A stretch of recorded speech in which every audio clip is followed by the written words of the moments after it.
Break नंतर मी पुन्हा आपल्या सर्वांचं स्वागत करतो.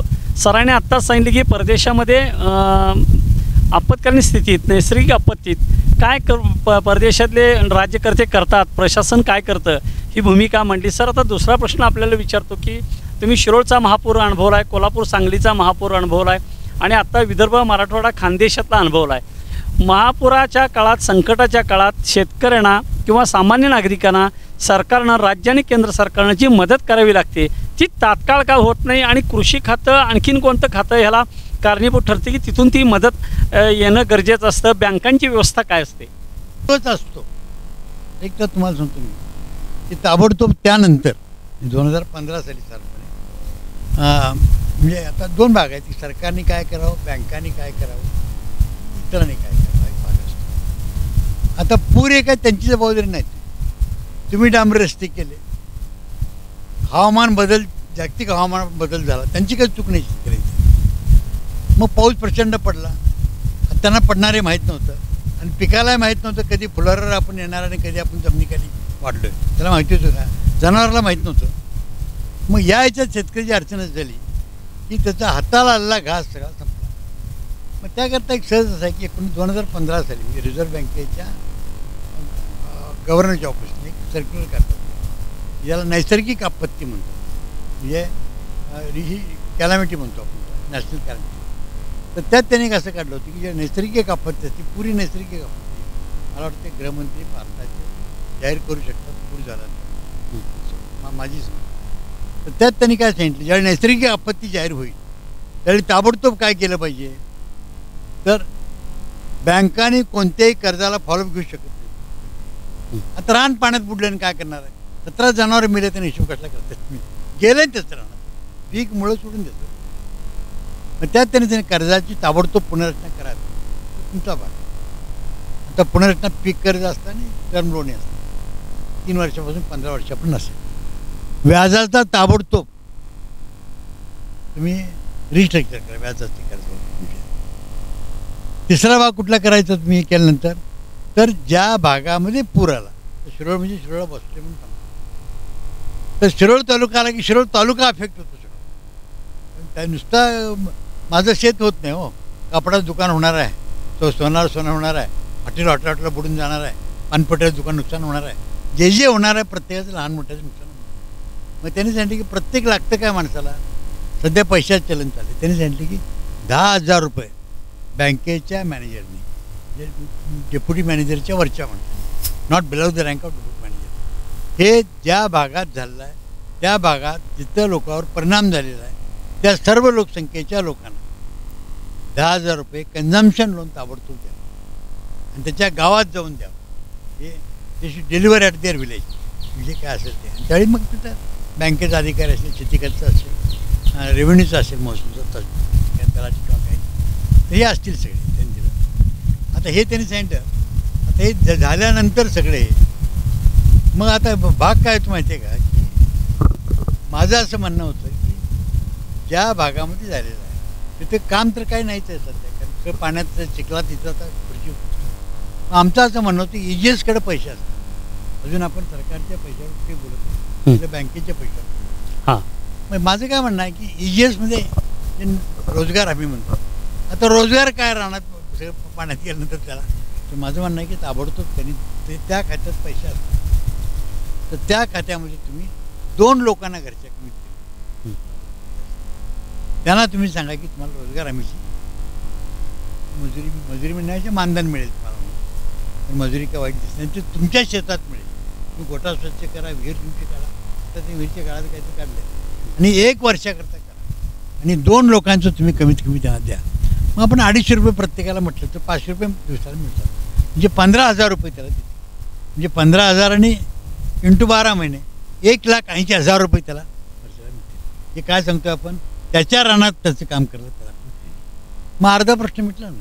मग त्याच्या कारण आता चूल चालली ना त्याची दिवाळी, त्याची काळजी नाही. मग नंतर भाग कसा होतो की शेतकऱ्यांचं सातत्याने असं चाललं असतं की कर्जमाफी एक मोठा भाग आहे, आता बराच झाला. आम्ही 6 साली ॲक्टिव्ह पार्ट घेतला, 8 साली सरकार वनराई भूमाता धारेसाहेबांचे झालं आमचं. मग सरकारकडं हे पैसे असतात नुकसान भरपाईचे. बघा, सरकार आहे हां शेवटी काय सरकार आहे ना. मग आता राजा काही करू शकतो ना. सरकारला काय द्यायचं, सरकार अडचण नसणार काय झालं. मी तुम्हाला ते सांगतो की बँकाचं आम्ही आज सांगत असतो की बँकाला NPA प्रोव्हिजन असते, नॉन परफॉर्मिंग ॲसेट. तुमचा ॲसेटचा कॅमेराने हे झाला, ॲसेट तुमचा आहे ना, तुम्ही ॲसेट झाला, तो ॲसेट गेल्यानंतर काय करणार तुम्ही परफॉर्म करू शकता. मग त्याकरता बँका शेतात जमीन आहे, माझी विहीर आहे, गाळ आहे, सगळं आहे, जनावर आहेत, पिकं आहेत, मी सगळीच माझी गेली तर माझं ॲसेट संपला आता. आणि रानातनं चिखलातनं गाळ काढणं घरातनं किती अवघड आहे प्रत्येकाला माहिती आहे. मग ते नॉन परफॉर्मन्ससाठी हे मी बोलतोय शेती आणि आपल्याविषयी बोलतो. उद्योगाला प्रत्येक वर्षी आपण ऐकत असाल की इतके लाख कोटी NPA प्रोव्हिजनचे माफ केले. तर NPA प्रोव्हिजन कशी असते, ज्यावेळी तो एखादी साधन संपत्ती ही ज्यावेळी ज्या उद्देशाकरता उद्योग निर्माण झाला ते करू शकले नाही, मी सूतगिरणी असेल कसा करणार, तर त्या केसमध्ये त्यांनाच मदत करण्याकरता म्हणून बँका आपल्या फायद्यातला आउट ऑफ प्रॉफिटच बँकेला फायदा होतो, तर त्यांनी तरतूद करतात. मग अंदाज करतात किती येईल आपलं कर्ज पुढेल असं. तर मला माहिती आहे की 5 सालची केस स्टेट बँकेची 100% ते तरतूद करत होते. मला आमच्या एक्सपोर्ट इम्पोर्ट बँकेचा मी संचालक होतो, मला माहिती आहे की 85% कर्ज बहुतेक बँका ह्या तरतूद करतात. मग ती तरतूद शेती करता फारशी वापरली नाही कधी बरं का. काय तुम्ही वापरली का की लोकसभेत शेती करता लाख कोटी रुपये दिले आणि नाही झाले. आम्ही कर्ज घेतोच ना, 20 लाख वर्ष 30 लाख कोटी असं कर्ज घेणं वाटेमध्ये नाही. आणि बँकाचं काय स्वतःचं भांडवल आहे का त्यांचं, आणि आमचं भांडवल आहे ना. जरी काय तो कापडाचा उद्योग होते रेमंड म्हटला तरी कापूस आमचाच आहे, हॉटेल चालली धंदा आमचाच आहे ना, एअरपोर्ट तुम्ही काढला नाही मुंबईला, जागा आमचीच आहे ना. तुमचं काय काहीच नाही, पाणी आहे, अरे पाणी आमच्याच राहणार नाही तर धरणात तुमच्या. असं कुठलं शहर आहे भारतात की ज्यानं स्वतःच धरण बांधून घेतलं, डांबर रस्त्याने पाणी साठलं, असं होत नाही. माझं काय म्हणणं होतं की ताबडतोब रिझर्व्ह बँकेचे गव्हर्नरना, अर्थमंत्री आहेत निर्मलाजी सीतारामन आहेत, त्यांना भेटावं. आपल्या आमदार खासदार सगळ्यांनी एकत्र जाऊन आंदोलन करण्यापेक्षा, आंदोलन सगळ्यांना फार प्रिय झालं, हे सगळे गेले आणि त्यांनी सांगितलं की साहेब द्यायचा प्रश्न मिळते, NPAची तरतूद ताबडतोब वापरून त्यांनी बँकांना सल्ला द्यावा की शेतकऱ्यांचं कर्जही मोकळं करून टाका. आणि मला वाटत नाही, आम्हाला तरी 2 वर्ष लढायला लागले ते, मला वाटत नाही 2 दिवस सुद्धा वेळ लागणार नाही, ऑर्डिनन्सच काढायचं ना. म्हणजे कर्जमाफी शेतकऱ्यांची होऊ शकते काय नाही. एक तर असं आहे की कर्जमाफी नाही म्हणत आम्ही, खरं म्हणजे यांचं पापक्ष आलं नाही. कर्जमाफी कसं तुम्हाला की तुम्ही सांगा इथं तुरीची डाळीची किंमत सांगा मला, आणि बाजारात जा, इथं कोथिंबीर काय 2 रुपये 1 रुपये काय जे असेल ते, आणि तुम्ही पुण्याला घ्या, मुंबईला 50 ते 100 रुपये चाललेले आहे. अरे म्हणजे काय, आम्ही तोट्यात करतो ना, आणि शेतकरी त्याचा माल तोट्यात विकतो. हे आपण महाराष्ट्र सरकारने सुद्धा 1996 ते 2004 च्या काळात असं हायकोर्ट अफिडेविट दिलं आहे की 12 पिकाकरता शेतकरी 27 ते 40% 50% तोट्यात शेती करतात जाहीर केलेल्या किमतीपेक्षा, जी किंमत कमी असते. तुम्ही हायकोर्टला तुम्ही कबूल केलं ना, हायकोर्टने तुम्ही स्वतः अफिडेविट करून दिलं ना. मग असं आहे की तोट्यात आम्ही आहेच ना. नाही तर तुम्ही मला एक सांगा, एका शेतकऱ्यानं शेतीतनं माझ्या मर्सिडीज घेतली कुठली नाही, आणि त्याचं भांडवल बघा तुम्ही, जे आता जे तुम्ही जे काही सांगितलं आकडेवारी ते नाही किती लाख एकर गेली. आता कोल्हापूर जिल्ह्याची काहीतरी आकडेवारी आहे, 5 लाख तरी किंमत असेल ना प्रति एकर. मग त्यांनी तुम्ही मग ते किती टक्के कर दिला तुम्ही. तर शेती ते कशी अडचण अशी आहे, ज्यावेळी शेतात पाणी उभा राहतो वरती 1 घनमीटर जिथं आपण बसलो, 1 metre by 1 metre by 1 metre खाली खोल लांबी, 1 कोटी सूक्ष्म जीवजंतू असतात खाली, ते काम करतात म्हणून जैविक विविधता बोलतो आपण, ते काम करतात म्हणून खत मिळतं त्याला. आता यातले 50% असे असतात की ज्याला ऑक्सिजन लागत नाही, आणि 50%ला ऑक्सिजन लागतो. आता 3 दिवस पाणी गेल्यानंतर ऑक्सिजन काय शिल्लक राहणार आहे. पाणी विहिरीला पाणी मोठीनं आणलं तर बुडबुडी आली, संपलं म्हणायचं. तर आता मोठा भागच नाही आता. पण माझं म्हणणं काय माहिती आहे का, त्यांच्या जमिनीतले सगळे उत्पादक जीवजंतू संपले. तो वरती खरडायचं बोलले, कालचं वाचलं त्यांचं, खरडायचं बोलले, पण खालचे जीवजंतू गेले ना, मग ते कुणी करायचे. 3 वर्ष कमीत कमी लागतील ना व्हायला तुम्हाला. आणि हे शेतकऱ्यांनी शेकडो वर्ष साठवून ठेवल्यामुळं त्याचं चुकीचं असल्यामुळं मी चुकीचं नव्हतं त्याचं. कारण का हवामान खातं कशाला पाहिजे, त्यांनी सांगितलं पीक करू नका म्हणून 3 महिन्यात तुम्ही, असं नुकसान होईल. नाही केलं. म्हणजे आज जे बोलत आहेत की पाऊस पडला अमकं केलं, मला एक फ्रान्सची केस तर आठवली म्हणून सांगतो. तिथं आता हे द्राक्षाला फ्रान्स प्रसिद्ध आहे, त्याला माहिती आहे, त्याच्या वाईन्सवर प्रसिद्ध आहे. तर त्यांनी एकदा असं केलं की शेतकऱ्यांना आल्यानंतर अर्ध्या तासात शेत कव्हर करता आलं पाहिजे. अर्ध्या तासात सांगितलं की लगेच. मग कव्हर केलं तर पाऊस पडलं का त्याचं? नाही पडलं. त्याला 1 कोटी खर्च असतो. पण काय म्हणतात हे इस्रायलला असतं बरं का, एक इस्रायलला काहीतरी 1 कोटीचं ग्रीन हाऊस त्यांनी सांगितलं होतं. आणि त्यावेळी असंच बँका म्हटलं की थोडं नॉर्मल असतं, एक कोण देतं का इतकं कर्ज. ते म्हटले बँकाची पत कामुळं काय आहे माहिती आहे, सरकारमुळे. सरकार कुणामुळे आहे, शेतकऱ्यामुळे. म्हणजे पहिला शेतकरी, मग उद्योग, आणि मग तुम्हाला सेवा क्षेत्र. असं आहे. शेतीविषयी भाषण दिलं तर चांगलं चाललेलं आहे, शेतीविषयी तुम्ही लिहिलं तर चांगलं आहे, शेती संशोधन केलं तर त्यात चांगलं चाललेलं आहे. ह्यात कुणाचं नुकसान झालं सांगा की, त्या प्राध्यापकाचं नाही, शेती खात्याचं नाही, सहकार खात्याचं नाही, सिंचन खात्याचं नाही, पणन खात्याचं नाही, कुणाचं नुकसान झालं? तिथल्या आमदारांचं नाही, तिथल्या खासदारांचं नाही, फक्त नुकसान झालं ते फक्त शेतकरी खात्यात. मग बँकाने आणि सरकारनं ठरवलं तर कर्जही माफ होऊ, कर्ज माफ करणं विषयच नाही. खरं सांगू तुम्हाला, मीच मध्ये म्हटलं होतं कुठल्या चॅनलवर, मला सांगा तुम्ही बसा पुढे, म्हटलं तुम्हाला मोकळं करून देतो, तुमचे पैसे न घालता NPA तरतूद तुमची वापरून दाखवतो. मला काय कळत नाही, तो ज्याचा असेटच काम करत नाही. माणूस जर मेल्यानंतर काय करणार आहे, तर मेले, जमीन मेली, पीक मेलं, पाणी मेलं. आता पाण्यातनं ऑक्सिजन गेला शिरोडच्या आमच्या, त्याचं माहिती गेला, ऑक्सिजन गेलाय. तुम्ही सांगा, ऑक्सिजन जीव असतो ना, मग ऑक्सिजन मेलेलं पाणी देतो आम्ही, दाखवतो म्हणतात, ठीक आहे म्हणतो जगाला. आम्ही जाऊन शिरोडचं पाणी बघितलंच का, कोल्हाचं पाणी बघितलंच का, पण पाणी मेललंच होतं ना. मी फिरलो तरी मी पाणी ज्यावेळी मेलेलं असतं तुमचं, ते मेलेलं पाण्यात पीक काढतो आम्ही, त्या पाण्यात मी जनावर पासतो, त्या पाण्यात मी आजारी पडतो, आणि मग त्याला कर्ज माफ काय. अरे हे सगळं तुमच्या अक्षम्य चुकीमुळे झालेलं आहे, चुकीमुळे झालेलं आहे. माझं खरं म्हणजे हे अगोदर तुम्ही तरतूद करायला पाहिजे होती.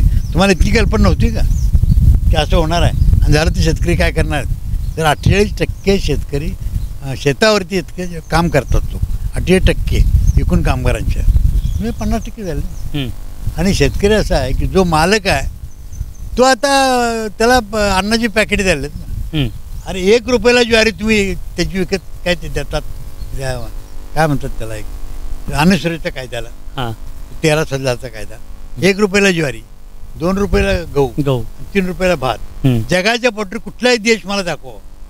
अरे आमची किंमत जर आम्हाला 40 रुपयाला गहू, 40 रुपयाला भात, 40 रुपये ज्वारी, आम्ही फुकट वाटतो ना तुम्हाला. त्याचा विचार केला नाही. त्यावेळी म्हटलं होतं बरं का, तुम्ही असं काय विचार करत नाही. म्हटलं की आमचं एकदा कायदा करा, मग काय त्यांना एवढी तुला अनुदान द्यायचं ना तुम्हाला. आणि त्याला ग्राहक अनुदान म्हणतात. या प्रकारचं अमेरिकेपासून बऱ्याच देशामध्ये दिलं जातं. आपल्यात काय झालंय की शेतीला फक्त प्राधान्य दिलं गेलं, पण शेतीला सुरक्षितता दिली गेली नाही शेतकऱ्याला. IT सगळेच म्हणतात, काय ठीक आहे, आमची मुलं आहेत, भाग नाही पडतात. मीच ITचं मॉडेल 43 साली पहिलं केलं आहे ट्रान्सपोर्ट ऑटोमेशन. IT काय पाणी देणार आहे का? डाउनलोड शब्द आहे सगळा, व्हॉट्सअप करता. म्हणून शुद्ध पाणी डाउनलोड पाहिजे तरी पिकाला करा तुम्ही. आमची किंमत डाउनलोड करून द्या, तुम्हाला मी जॉब डाउनलोड करून दाखवतो. तुम्हाला मी अप्रदूषित हवा डाउनलोड करून तुम्हाला दाखवतो. तुम्हाला काहीही गरज नाही, नोकऱ्या तर काय प्रश्नच नाही तुम्हाला, चालतंय. असं आहे की, आणि यात सगळ्यात मी दोष द्यायला आले कुणाला माहिती आहे का, की जे नोकरचे इतके वर्ष अर्थमंत्री आहात तुम्ही, तुम्हाला कधीही कळालं नाही शेतकऱ्यांचं काय झालं तर काय करायचं आणि मला. तर तो अर्थमंत्री सोडून द्या, अर्थसचिव तर असतो ना, अर्थतज्ञ असतो. आमचे मित्रच होते एक्झिम बँकेला असताना, ते मला वाटतं अर्थ आयोगाचे अध्यक्ष असतील आता. तर मला हे कळत नाही, या लोकांना लक्षात आलं नाही कधी, नाही खात्याच्या लक्षात आलं नाही कधी, नाही प्रचंगाच्या लक्षात आलं नाही कधी. लोकांना सांगावं लागतं. खरं म्हणजे यांनी थैली घेऊन बसलं पाहिजे. अरे उठल्यानंतर कोरोनाच्या काळामध्ये तुम्हाला शहरामध्ये वाट कशी बघत, तर रेल्वेची नाही बघितली तुम्ही, STची बघितली नाही, विमानाची बघितली नाही तुम्ही. तुम्हाला पेट्रोल पंप असं चालवतो, हॉटेलनं चालवतं. सकाळी फक्त तुम्हाला कोथिंबीर आणि दूध मात्र पाळीला उभा राहतो, म्हणजे त्याच्याशिवाय चालत नाही. ठरलं नाही सांग. मग काही लोक काय करतात की आंदोलक असतील किंवा बाकीचे लोक असतील की कृषी खात्याकडूनच तात्काळ मदत मिळावी अशी म्हणतात, पण गृह खात्याकडे तशी तरतूद वगैरे हे कसं आहे की कृषी खात्यात तरतूद करू शकत नाही ना. हां. ते काय करणार आहे? हां. आता नाही जे केस आहे तरतूद जाहीर हां. करणं हे तुम्हाला सांगितलं कायदे इतके विचित्र आहे. हं. जाहीर करणारा एक, हं. देणारा दुसरा, हं. तपासणी करायला तिसरा. हं. असं काही असतं का? हं. मग शेती खात्याला सांगा की तुम्ही जाहीर करत जा म्हणून ताबडतोब. हं. त्यांच्याकडे 1,00,000-2,00,000 कोटी फंड देऊन टाकत जाईन वेळेला हां. द्यायला पाहिजे त्यांना. द्यायला काही पाहिजे. शेती मंत्री कुणी ऑपरेट हां. तो गेला तेवढे पैसे मिळाले पाहिजे ना. हं. जसं तुम्हाला लागल्यानंतर भाजी बघता, हं. मग तो आता रानात काहीच नाही, त्याच्या रानात तो तुमचा आता पुण्यातनं बिस्किटाची पुढे जातात. हं. या बिस्किटाचा गहू त्यांचा असतो. गृह खात्याकडे फंड शिल्लक असतात या. ग्रह नाही अर्थमंत्री नाही अर्थमंत्री, हां. मॅनेज काय ग्रह जाहीर करण्याची एक पद्धत असते ना. हं. बाकी वार आला तर कोण जाहीर करेल, हां. जसं रोग किड आला तर कोण जाहीर करेल, शेती खाते करेल. हं. ते जाहीर करतात ना. ते जाहीर केल्यानंतर काय करायची आरबीआयनं अगोदर सांगून ठेवलं. हां. ते 2015 साली हां. जून जुलैला हं. त्यावेळी मोदी साहेब होते. हं. वाचलं आहे सगळं, त्यात काहीही चुकीचं नाही आहे. हे यांना करता येत होतं. यांनी आत्तापर्यंत केलेला अक्षम्य वेळ आहे असं माझं म्हणणं आहे. दिलेली हे 30% सुद्धा किंमत नाही. नाहीतर मला याने 32-34 काही ते काहीचं म्हणतात ना, हां. त्याला जरा एक लाखाची गिर गाय घेऊन दाखवा मला म्हणून. हं. मी तिथं पासबुक करतो लाखाची तर हं. मग बाकी काय कर्ज काढणार आहे तो. हं. सरकारने काय सांगायला पाहिजे माहिती आहे की तुम्ही गाय घ्या, मला पशुसंवर्धन खात्याचा म्हणून मदत करेल चांगली गाय द्यायला, नाहीतर आमच्या कोट्यातले देऊ तुम्हाला. आणि दिल्यानंतर जी किंमत आहे त्यातली जी काय तुम्हाला म्हणा 37% 35% ती किंमत ही आम्ही अनुदान म्हणून दिली तुम्हाला, आणि बाकीची तुम्हाला 0 इंटरेस्टनी इतकी वर्ष दिली जाईल, किंवा सरकार आपोआप हप्त्याने शेतकऱ्याचं कर्ज करेल. नाहीतर हे काय साधं गणित आहे. 2008 साली सरकारने जाहीर केलं की 72,000+ कोटी रुपये शेतकऱ्यांची सर्व बँकांची हे माफ केले. त्याची कायद्यानं जबाबदारी दिली बँकावर. त्यात तर आम्ही होतो 2 वर्षात. बरोबर. हां. तर एक भाग साधा आहे ना. आता तुम्ही वेगवेगळ्या मोठ्या बँकांच्यावरती काम केलं, सरकारही तुमचा मर्यादित सल्ला घेतं.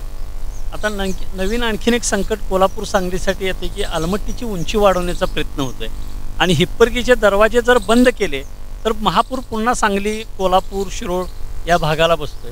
तर यात तोडगा काढण्यासाठी सरकारनं आता याच काळात काय भूमिका घ्यायला? नाही, एक असं आहे की हा आंतरराज्य पाण्याचा प्रश्न आहे. हा काय करा महाराष्ट्र आणि कर्नाटक उल्हासची मॅड आलते एकदा, त्यांना पत्रही दिलं होतं राधाकृष्ण विखे ना, बरं का, तुमच्या माहिती करता. उल्हास देतील तुम्हाला, आणि मी हाताने लिहून दिलं होतं. त्यांनी ताबडतोब सांगतात ती हिप्परकीला जाऊन बसा. कारण काय माहिती आहे का, त्या मला कळत नाही, परवानगी दिलेली नाही ना, बरं चुकीचं करतायत. अजून आलमटला परवानगी दिलेली नाही, हिप्परकीला परवानगी बात नाही. त्यांची त्यांनी वाढवत आहेत. मग मी त्यांना म्हटलं होतं की ती कोल्हापूर हिसका दाखवा, खालचं केलं ती तो उघडं करा. अहो, आमच्या शिरोळ तालुक्यात तुम्हाला सगळ्यांच्या जे काही वाचक बघणार असतील महाराष्ट्रात ते भारतात, त्यांना सांगतो मी, शिरोळसारख्या तालुक्यामध्ये जिथं 14 इंच पाऊस पडत नव्हता, माझं आता 85 लागले, त्याला पाण्याची वाढ होत, त्या तालुक्याने सगळ्या लिफ्ट करून पाणी आणलं स्वखर्चाने. सरकारचं अनुदान नव्हतं बरं का, ते आणलं कारखाने असो काही असो आणलं. आता त्या तालुक्यात माझ्या शेवटी कुरुंदवाड गाव आहे, तिथं पंचगंगा कृष्णेचा संगम आहे. तर तिथं तुम्हाला आश्चर्य वाटेल, 27 नद्यांचं पाणी सांगली, सातारा आणि कोल्हापूर, 70 नद्यांचं पाणी तुमचा पूर आम्ही जालायचा. मग हे कळत नाही सरकारला. अरे 70 नद्याचं पाणी घेणार आम्ही तालुका आहे, आणि पुन्हा आम्हाला दाबताय तुम्ही तिकडनं उंची वाढवली म्हणून, आणि याकरता आंदोलन करावं लागतं. तट्टा आहे की मोठी मोठी तट्टा आहे ना. मग शासन आहे का? नाही. मग आमचेच कायदे द्या ना, करतील ना शेतकरी. आमच्या नीट करणं अडचण नाही बाजूला गेले तर. नद्या प्रदूषणाचा एक प्रश्न गंभीर झाला आहे, त्यामुळं पिकंही प्रदूषित होतात त्याच पाण्यावरची. सरकारच्या भूमिका काय असतील? नाही, एक असं आहे की खरं म्हणजे प्रदूषित तुमच्या माहितीकरता सर्व प्रेक्षकांना सांगतो मी की पोर्टेबल पाण्याचे पैसे नगरपालिका किंवा ग्रामपंचायत पोर्टेबल पिण्यायोग्य, बरं का, आमका पीएच जे काही पिण्यायोग्य पाणी प्रदूषित नाही. तसंच इरिगेबल वॉटरचे पैसे भरतो. आता हे बऱ्याच वेळा चर्चेला यायची, तुम्ही म्हणा की आम्हाला मिटिंगमध्ये अलीकडे बोलायला टाळवलं सगळ्यांनी. कारण का मी पहिलं म्हणत असतो शुद्ध पाणी दे मला, तो दर सांग ना मला, आणि दिवसा पाणी दे मला, रात्री पण नको मला. आणि दिवसा पिकाची उत्पादन क्षमता वाढते, कारण सूर्यप्रकाश असतो. त्याला पीक प्रोडक्शन पिरियड असं म्हणतात इंडस्ट्रीमध्ये. मग तुम्ही त्यांचं उदाहरण देता, मी सांगतो दिवसा आमचं वाढतो, दिवसा पाणी दे ना तुम्ही. मग दिवसा पाणी द्यायला नको. आणि सगळ्या आता इथे शिरोळला घेतला मी तर महाबळेश्वरला ती कृष्णा होते आणि इकडं कोयना होते. मग बाकी आगरणीपासून छोटे छोटे नद्या 27 नद्या एकूण आहेत आपल्या वारणेपर्यंत. इथं कुठंही जिथं निघालं पाणी तिथं अशुद्ध आहे का कुठं नाही. कोयनेमध्ये 105 TMC पाणी असं पिऊ शकतो तुम्ही. ते शेतकऱ्याच्या शेतात नेतं. मग शेतकऱ्याच्या शेतात नेणार पाणी तो शुद्ध म्हणून तुम्हाला देतो. तुम्ही धुणं धुण्यापासून घाण करण्यापासून ते अतिक्रमण करण्यापर्यंत हे सगळे प्रकार करता. ते रात्री चोरून पाणी सोडण्यापर्यंत औद्योगिकीकरणाचं जे असतं ते. मग काय होणार आहे. माझं काय म्हणणं आहे का प्रदूषण खात्याचं कामच होतं की असं प्रदूषण झालं तर ताबडतोब म्हणजे मीटर बसवतात प्रत्येक ठिकाणी. आपल्या ते कुरुंदवाडला बसवलं त्यांनी. तर झालं असं दिसलं त्या माणसाला सगळं घरालाच पाठवलं पाहिजे. डोक्याला ताप कशाला. त्याला इन्क्वायरीचं करायचं काय कारण नाही. कारण तुम्ही तुमचं काम प्रामाणिकपणे केलेलं नाही. आणि जे प्रदूषण करणार आहेत पोल्युटर हॅज टू पे असं एक वाक्य असतं नेहमी. मग जे पोल्युटर हॅज टू पे मग सगळ्यांच्यानं वसूल करा आणि द्यान शिरोळ तालुक्याला आमच्या. आता तुम्ही जे काढला ना प्रदूषित पाणी म्हणजे काय तर पाणी म्हणजे जे काही रासायनिक शिकतात H2O म्हणजे पाणी. 2 हायड्रोजन एक ऑक्सिजन घातलं की पाणी. पाण्याला जीवन म्हणतो आपण बरोबर आहे. कारण ते ऑक्सिजन असतो म्हणून जीवन म्हणतो बरं का. जिथं जिथं केंद्राला साठलं जिथं जिथं शेवाळ साठलं रंकाळा असो कुठे असो ना तिथं किंवा पुण्याला जा तिथं तिथं जे वाढलेलं आहे हिरवं ते ऑक्सिजन काढून घेतं. जे पाणी मारतं आणि मेललं पाणी तुम्ही देता आम्हाला शेताला. तो म्हणतो पिकं चांगली काढा. तर हे काय माहिती आहे का हे करणं म्हणजे प्रदूषण खातं माझं म्हणणं आहे बंद केलेलं चालेल. हो खातं नसताना चाललं होतं ना आमचं. कधी खाती आली शेती खात असताना नसताना खाती नव्हतीच ना कधी. 15,000 वर्ष शेती करतोय आम्ही. तर आमची शेती प्रामाणिकपणे त्या कायद्याने कारण शेतकऱ्याला बाजरी पेरल्यानंतर कधीही गहू मिळत नाही आणि गाईच्या दुधाला म्हशीचं फॅट येत नाही कारण त्याला सोयच नाही बिचारलं. खोटं करतच नाही. हे खोटं चालतं कुठं तर यांच्यात चालतं. आता हे शिकलेले लोक आहेत. माझ्यामध्ये मी वाक्य दिलं होतं ते बरंचसं वादग्रस्त ठरलं. शिकलेल्या लोकांनी अफवा सोडून द्यायची बरं का. देश लुटला बराचसा नाही तर काय कारण मला कळत नाही. तुम्हाला शिकला ना तुम्ही उदाहरणामुळे इंग्रज शिकले. मीच जर अन्याय केला तो लुटला ना. दवाखाने उघडणं हा शानपणा नाही. दवाखाने बंद होईल त्यावेळी म्हणायचे प्रकृती सुधारली. कत्री बंद झाला पाहिजे ना आमच्यामुळे चहा प्यायला तरतरी येते ना प्रत्येकाला. तुम्ही कधी चिंतित नाही लक्षात ठेवा. मग आता असं आहे की देव कल्याण करून मागे मी कोल्हापूरला चालत गेलो आम्ही 27 किलोमीटर म्हणजे कुरुंदवाड ते काय चिखली प्रयाग ते उलट. तर आमचे विद्यार्थी अविनाश चौकीदार कलेक्टर होते. तर त्यावेळी मी हेच सांगितलं होतं की त्याचा परिणाम काय झाला माहिती आहे. मला वाटतं 10 लाख दंड कोल्हापूर महानगरपालिका झाला असेल आणि 5 लाख पर्यंत घातला झाला असेल. आणि मी जे ऐकलं ते भारत सरकारने त्यामुळे 550 कोटी दिले असते या शुद्धीकरणाला आणि 250 कोटी दिले राज्य सरकारने दिले 800 कोटी दिले असते. एकदम प्रदूषण करायचं नाही. आणि शेतकऱ्याकरता सांगतो मी नुसतं नदीकाठला चालत गेलो आम्ही सांगत उल्हास होते. तर त्यावेळी तुमच्या भूमातेचा होता तो. तर त्यावेळी असं होतं आमच्यात की आम्ही शेतकऱ्यांना सांगितलं बाबा की तुझ्या रानातलं खत त्या नदीत सोडू नकोस. खड्डा काढ आणि त्यातनं पंप कर कारण का ते आपलं मारणार आहे पाणी. तुझी म्हैस धुवू नको आणि घरातलं कुणी गेलं तर कृपा करून चिमूटभर श्रद्धेसाठी रक्षा टाका. बाकी सर्व शेतीसाठी म्हणून राहणार टाका. माझ्या वहिनीची इथंच टाकते काही तिकीट टाकलं नाही का तर आपल्याला जर कळतं प्रत्येकाने वागलं पाहिजे. आम्ही शेवटाला आहे याचा अर्थ आमची वाट लावा असं नाही ना. आम्ही उत्पादक आहोत ना. सरकारनं शेतीकडे असं कोणत्या धोरणातनं बदल करून पाहिलं पाहिजे की जेणेकरून इथं रोजगार अधिक उपलब्ध होईल आणि चांगलं उत्पादनही मिळेल. नाही ते एक साधा आहे. म्हणजे असं पहिला भाग काय म्हणजे काय पिकेल त्याला विक्रीचा हक्क द्या त्याला किंवा त्यानं नेमलेल्या एजंट. तू काय 15% वरती घेता येणार नाही कोणाला. मग तुमची तुरी डाळ करायला येईल तो तुमच्या आलं पाहिजे त्याला. आता कुणी उठते ना येते आंब्याचे आमरस करायला गेला किंवा उसाची साखर करायला गेला. शेतकऱ्याला हक्क काहीच नाही ना. तुम्ही काढायचं नाही तर सर मी आता त्या गव्हाच्या बिस्किटापासून इतके प्रकार झाले हॉटेलपर्यंत. मी तर म्हणतो रसवंती टाकली परवडते शहरात. ऊस केला परवडते. वडापावची गाडी परवडते पण ती तुरीची डाळ चालला तुकला परवडते. म्हणून त्यावेळी आता नाही विलासरावजी चांगले मित्र होते मुख्यमंत्री असताना तुरीचं शॉर्टेज चाललं होतं. लातूरची मार्केट आहे तुरीचं सर्वात मोठं आहे. आता मला अजून कळालं नाही. त्यावेळी त्यांना म्हटलं त्यावेळी किती 40-45 रुपये तूर होती. मी 100 रुपयांना विलासराव जाहीर करतो कायद्यानं. बरं मी तुम्हाला तुरीचा पाऊस पडून दाखवतो का. ऊस सोडून तुरीच करतील ना लोक. कारण का तुरीच्या गाठीमध्ये डाळीच्या कुठल्याही गाठीमध्ये जमिनीच्या नायट्रोजन असतो 30 किलो किंवा जास्त. हा जमिनीत फिक्स होतो बरं का. अक्षरशः नत्र मिळतं. तुरीमुळे प्रतिकार शक्ती येते. कोरोनासारखे रोग जे खेड्यात कमी झाले ना त्या डाळीमुळे कमी झाले. त्यांच्यामुळे झालं नाही, औषधामुळे झालं नाही. हा जसा पहिला एक केला कायदा एक लोकांना काय की यांना लोकांच्याकडे यावं लागेल. पहिला उत्पादक तो आहे ना. दुसरा भाग काय उत्पादन करता आधारित बाजारभावाचा कायदा त्याने प्रत्येक वर्षाला बदलत गेला पाहिजे. तो करा. आणि जे काय तुम्हाला परवडत नसलं कुणाला त्याला कंझ्युमर हे देऊन टाका. ग्राहक अनुदान देऊन टाका. जगाचे देतात तसे. अमेरिकेत 50% देतात तुम्हाला माहिती. निर्यातीला स्पर्धात्मक होत नसाल तर अमेरिकेत ज्यावेळी मी लिहिलं त्यावेळी 75% अनुदान निर्यातीला दिलं. पण शेतकऱ्याला त्याची किंमत दिली. म्हणजे जो मूळ अन्नदाता आहे त्याला सगळ्या जगाने सांभाळलं. जगामध्ये विजयाचा इतिहास तसा आहे. पहिल्या शेतीचा विकास केला, मग उद्योग केला, मग सेवा केली. आपल्यात सगळ्यात चांगली शेती होती त्याची पहिली वाट लावली. आता वेळ सुधारायचं बोलतात यात सगळे सामील आहेत पहिल्यापासून. माझं काय म्हणणं की बरेच वर्ष बघत असतो. एक तर शेती न करणारे धोरण ठरवतो. ज्याला आमलेट करण्याच्या अंड्या समुदाय बँकेत तो सांगतो की हे प्रपोजल बरोबर आहे की आता अंडी पाळलाय का तर माहिती आहे का. आता कोणीतरी विमा उतरायचा झाला तुम्हाला मला सांगतो म्हैसेच आहे काय काय करलं कालच सांगून गेले. अरे मला कळत नाही म्हैस आमची तो कायदाच केला पाहिजे. तुम्ही कायदा करते तुम्ही कायदे सोडून शेती करता.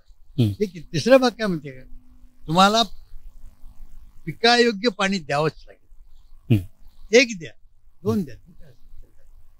चौथं तुम्ही काय कराल की जे जेवढे पोल्युटेड रस्त्यापासून आहेत हवामान जे आहे ना ते माझ्या अंदाजाने एक 5 चालतच आहे की 15% उत्पन्न अन्नधान्याचं फक्त याच्यामुळं होतं हवेच्या प्रदूषणामुळं. असं करणारा लंडन बेस्ड कंपनी नाही कोटी केलं. 15% त्यांचे पैसे घ्या ना उद्योगांचे शेतीला घाला ना. आणि मला हे कळत नाही शेतीलाच फक्त MSP आहे माहिती मिनिमम आधारभूत पगार नाही बरं का.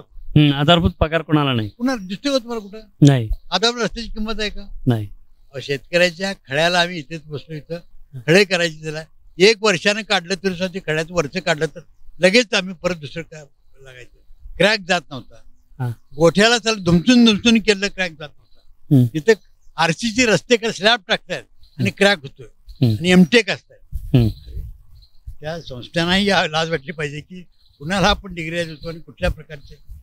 जर गुन्हेगाराची वकिली करणाऱ्याला चांगले पैसे मिळतात पैसे कसे लपवावे हे सांगण्याला आपण चांगला अर्थ मग कल्याण करून अपवाद प्रत्येकाचा अपवादचं पडायचं नाही. तर एक शेतीला हे सगळं दिलं तर तुम्हाला कम्प्युटरवाले शेतीकडे येतील तुमच्या माहितीकडे. जे AI बोलतात ना वरनं जर गेलं आता AI तिथं काय AI वापरलं नाही.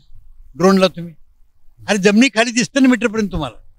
एक AI फिरक झाली लग्नातच घेतात फोटो सगळे. आता काय अडचण काय होती का तुम्हाला नाही. आणि मला बुडला माणूस त्याचा पंचनामा कसला करताय. आता अगोदर त्याची किंमत द्या मग पुढचं काय बोलायचं ते बोला. आणि आता हे करणारा पंचनामा याचा मात्र त्या दिवसात पगार मिळत असतो ना.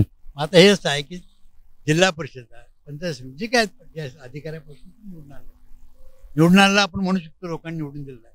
पण नोकरदार तुम्ही MPSCला तुमचीच मुलगी तुम्ही मला म्हणाला पहिली आली. आता पहिली आली म्हणजे कॉम्पिटिशन घेतलं ना म्हणजे पहिली आली ती विजयराव पवारची मुलगी म्हणून नाही ना. कारण काय MPSC एक्झाम होतो बरोबर. तिथे काही कळत नाही कुणाला कुणाचा आला हुशार असलीच पाहिजे. मग आता त्यांना दोष पण हे बाकीचे मला कळत नाही. यांच्या खात्याने काय जबाबदारी घेतली की पूर आला तर काय करायचं दुष्काळ आला तर काय करायचं उसाला खोडकिडा आला तर काय करायचं घेतलं पाहिजे ना. उमणी आली तर काय करायचं गेली पाहिजे ना. बरोबर. आता हे तुम्ही घेणार नसला तर मग सांगायला पाहिजे 3 वर्ष खाती बंद करून टाका डोक्यात. शेतकऱ्यांचं काहीही अडत नाही सांगतो तुम्हाला मी. कोणत्याही शासक करते ना आता काय औरंगजेब असेल ती अगोदर कोणी असेल आला असेल. आमची 1,00,000 एकर शेती करून केलं कोणी काय नाही. बांगल्यात बसले का? नाही. ऑन द कंट्री त्यांचं वाक्य होतं की शेतकऱ्यांना त्रास देऊ नका, पण ते पैसे मिळाले खायला आपलं अन्न लागतं, हे प्रत्येकाचं वाक्य होतं. आता आपलीच भारताची जगाच्या निम्मी प्रॉपर्टी होती 19 शतकात सांगतो. तुम्ही शेतीमुळेच वाट लागणार ना. तुम्ही जर आधारभूत किंमत आम्हाला सांगत असाल जी आधारच दिलेली नाही कधी, तर त्या किमतीमध्ये विद्यापीठांनी काय शेती खात्या संशोधन केंद्रांनी किंवा तालुका कृषी केंद्रांनी कुणी त्या किमतीमध्ये करून दाखवा मला. एक साधं गणित आहे ना. तुमचा पगार नाही, पगार बाजूला काढा म्हटलं मी, ते तुम्ही करत नाही. शहरातला कचरा सगळा तुमचा जैविक बाजूला करून तोच तुम्ही आम्हाला काय देत नाही? उलटा कचरा टाकतो तुम्ही, पण तो फुकट काय देत नाही आम्हाला? जर आता जमिनीबंद कार्बन कमी व्हायला दिसतं ना. तर माझं काय म्हणणं आहे की शेती सोडून सगळं चाललेलं आहे. जिथं जिथं रस्ते केले तिथे तिथं पाण्याने वाट लावली महापुराला त्या रस्त्यांच्या. बघा ना तुम्ही आता शिरोळात पहिलं बघा ना, कलेश्वर तळ भरलेलं असायचं. ते काय ते आमच्या पुढे गेले ते तळ भरलेलं असते गावात. आमच्या गोवा काही तळ भरलेलं असायचं. आमच्या जिथं बँक आहे, धनंजयचं घर आहे, तिथं तळच होतं ना लागणार. ही तळी कुठे गेली? पाणी सगळं तळी गेली सगळी तुमची. तुम्ही पाणी पाणी फास्ट येतं, फ्लॅश फ्लड म्हणतात त्याला. आता इथे असेल पण तुम्ही जर तारोळ टाकलं वरती, स्लॅबच टाकला, पाण्याचं काय होणार? माझं एक म्हणणं शहरात पाणी रेल्वे थांबल्यापासून ऐकत असतो. जर पुण्यामध्ये पुण्याच्या कोर्टापासून शिवाजीनगर टार्गेटपर्यंत सध्या अंडरग्राऊंड मेट्रो झाले, छत्तीसपूर काहीतरी व्यास म्हणतात. अहो त्याला 6 फूट व्यासाचं खाली जरी पाठवलं काम भागलं ना, पाणी खाली जाईल ना. ते पाणी खाली गेले कुठे जाईल? भूगर्भात जाईल. कुठे जाईल? मिळेल ना आम्हाला. आता ओरडायचं शेतकरी पंप केला, पंप काय केला? आमच्या राडात आम्ही मुरवतो इथं, तुम्ही मुरवायचं थांबवलं आमचं. आता घंटा तुम्ही प्रत्येक ठिकाणी 1-1 किलोमीटरला का बघत नाही किती वेळ पडू शकतो? तिथंच फिल्टर करून पाठवत नाही. आणि लोकांना पाण्यामुळे रोज 30% रोग होत असले, तेवढा पैसा परत येईल नव्हता. तुम्ही पोटीवर पाणी का देत नाही? देत नाही, शिओना बंद करून टाका ना त्यांना. नोकरीची गरज आहे का आपल्या कोणाची? काही गरज. बरोबर. शिरोळ ग्राहक बघतो मी कुणी नसताना चाललं होतं त्यांचं चाचणी पूर्वी वगैरे आतापर्यंत. बरोबर. आत्ताच आपण पाहिलं की सरांनी सांगितलं की रोजगार निर्मिती बी शेतीमध्ये मोठ्या प्रमाणात होऊ शकते. सरकारची इच्छाशक्ती असेल तर तात्काळ कर्जमाफी सुद्धा होऊ शकते. आणि परदेशात जसं तंत्रज्ञान वापरलं जातं नैसर्गिक आपत्तीच्या काळात, तसं सरकार वापरू शकतं. याकरता केवळ इच्छाशक्तीची आवश्यकता आहे. महानकारी न्यूज नेटवर्कमध्ये आपण आज इथं थांबूया. धन्यवाद. असंच आपलं महान कार्य चालत राहो आणि शेतकऱ्याची महान क्रांती आणि प्रगती